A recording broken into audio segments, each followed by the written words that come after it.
Mission 2022 के मात्र 5 महीने शेष बचे। ऐसे में कोई भी दल अपनी खूबियां गिनाने से पीछे नहीं है। उनमें सबसे अग्रणी है सत्तारूढ़ दल भाजपा, क्योंकि कोई भी दिन नहीं दिख रहा जब भारतीय जनता पार्टी का कोई पदाधिकारी रायबरेली आकर प्रदेश सरकार व पार्टी की नीतियों का बखान न कर रहा हो। एक दिन पहले ही भाजपा के जिला संगठन प्रभारी विद्यासागर सोनकर ने 2 कार्यक्रमों में सहभागिता कर प्रदेश योगी सरकार की जमकर खूबियां गिनाई और योगी सरकार का गुणगान किया। तो दूसरे ही दिन भाजपा के राज्यसभा सदस्य संजय सेठ ने रायबरेली आकर भारतीय जनता पार्टी केंद्र व प्रदेश सरकार का जमकर बखान किया है। उन्होंने कहा है कि भाजपा की सरकार ने विकास के अनेक कार्य किए हैं, बिजली हो या सड़क, इन सब के लिए मदद। कोरोना महामारी के दौरान प्रदेश सरकार के द्वारा किए गए प्रयास सबको लेकर उन्होंने दावा किया कि प्रदेश में भारतीय जनता पार्टी के अतिरिक्त कोई दूसरा विकल्प नहीं बचा है। रायबरेली से पंकज गुप्ता की रिपोर्ट।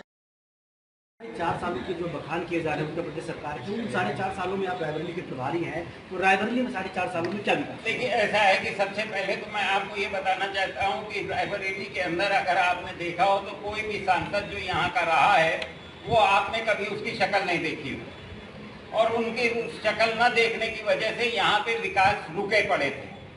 जिस तरीके से यहाँ पे एम्स की जमीन पिछली सरकार में हुई, लेकिन उसके बाद उसके ऊपर कोई कार्य नहीं हो रहा था, वो हमारी सरकार ने आते ही एम्स का काम शुरू कराया। रेल कोच कारखाना, जिसमें आज यहाँ पे सबसे बढ़िया वैगन बन रहे हैं, वो कारखाना हमारे जमाने में शुरू हुआ। जिस तरीके से यहाँ पे एक फ्लाईओवर का काम रुका पड़ा था, उस फ्लाईओवर को काम को फिर से चालू करा के और उसको आगे बढ़ाने का काम किया, वो हमारी सरकार ने किया। हमारे यहाँ जिस तरह से गड्ढे सड़कों पे थे, उनको भराई का काम, बरसात आती है गड्ढे फिर हो जाते हैं, उनके फिर कार्य होंगे, लेकिन उसके जिस तरीके से रोडें पहले रहती थी उनको बहुत अच्छी तरीके से यहाँ पे काम किया जा रहा है और आगे भी सारे काम होंगे। एम्स का नाम आपने लिया, रेल कोच का नाम लिया, सब कांग्रेस गवर्नमेंट का है।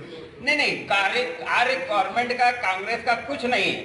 उन्होंने सिर्फ घोषणा की थी। हमारे सरकार में आने के बाद सारे कार्य हुए हैं और वो वहाँ पे चालू हुए हैं।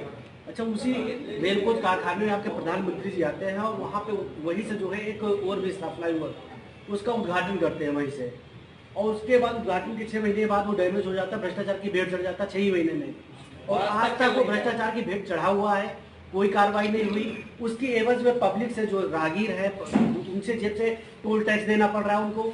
उसी फ्लाईओवर के चक्कर में टोल टैक्स बना, टोल टैक्स आज भी वसूला जा रहा है, फ्लाईओवर का लाभ आज तक नहीं मिल पाया। नहीं, देखिए, ऐसा है कि उस फ्लाईओवर के सिलसिले में जो आप बता रहे हैं उसके अंदर कार्रवाई पूरी हो रही है। उनकी विभागीय कार्रवाई के अंतर्गत उसके जो भी दोषी पाए गए हैं उनके ऊपर कार्रवाई की प्रक्रिया चल रही है और बहुत जल्द ही कार्रवाई 2019 का है मामला और अभी तक कार्रवाई इतना लचर प्रक्रिया कैसे? नहीं है क्या, आपको मैंने पहले भी कहा कि यहाँ पे कोई भी सपोर्ट हमें नहीं मिलता था।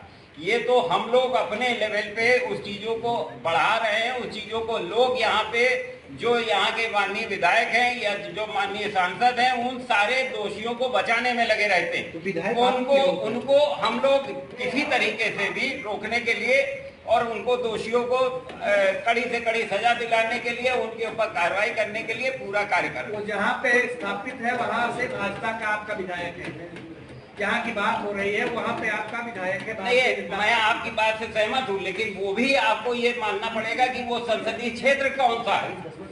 अगर संसदीय क्षेत्र जिसका है देश में तो वो आपको ये देखना पड़ेगा कि उसके अंदर कहाँ से रुकावटें आ रही हैं, उसको भी जानना पड़ेगा। अच्छा, एक दूसरा सवाल ये है, प्रधानमंत्री का जन्मदिन 71वां जन्मदिन उसको सेवा सप्ताह के तौर पर मनाया जा रहा है। रायबरेली में भी कई कार्यक्रम किए गए। एक कार्यक्रम रायबरेली में ब्लड बैंक में ब्लड डोनेट का चल रहा है, 2 दिन का कार्यक्रम है, कल और आज का।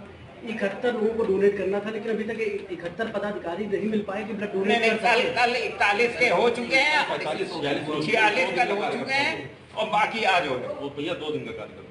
अखिलेश यादव ने एक ट्वीट किया, उसमें उसने लिखा है कि भारतीय जनता पार्टी केवल आंकड़े देने में माहिर है और बाकी जनता को पगला समझती है। देखिए, ऐसा ना, ये तो अब 6 महीने बाद चुनाव है, आप खुद ही देखेंगे कि चुनाव के अंदर क्या पोजीशन होगी। जितनी बातें हो रही हैं वो सारे घर में बैठ के ट्वीट करके हो रही हैं, और यहाँ पे सारे लोग सड़क पे बैठ के आपके लिए, जनता के लिए काम करने के लिए जुटे पड़े हैं। आप बताएं कितने लोग आपने देखे समाजवादी पार्टी या कांग्रेस के यहाँ पे हर वक्त भाजपा का हर कार्यकर्ता खड़ा है। जब कोरोना काल था तो उस वक्त भी सारे कार्यकर्ता यहाँ पे थे।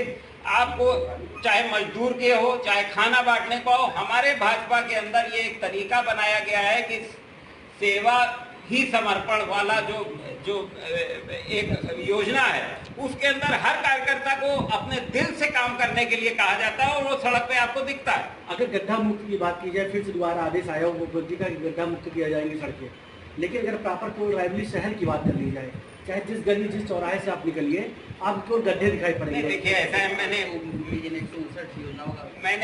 मैंने आपसे क्या कहा कि जितने कार्य हुए हैं उनके बाद कुछ कार्यों में जो कमी रह गई है, बरसात की वजह से वो सारी कार्य रुके पड़े थे कि बरसात खत्म हो जाने के बाद ही उनको कराएं, क्योंकि अगर सड़क को पहले बनवा दें और बरसात के बाद फिर वही चीज हो तो वो जो काम रुके हुए वो सारे बरसात के बाद आपको दिखेंगे।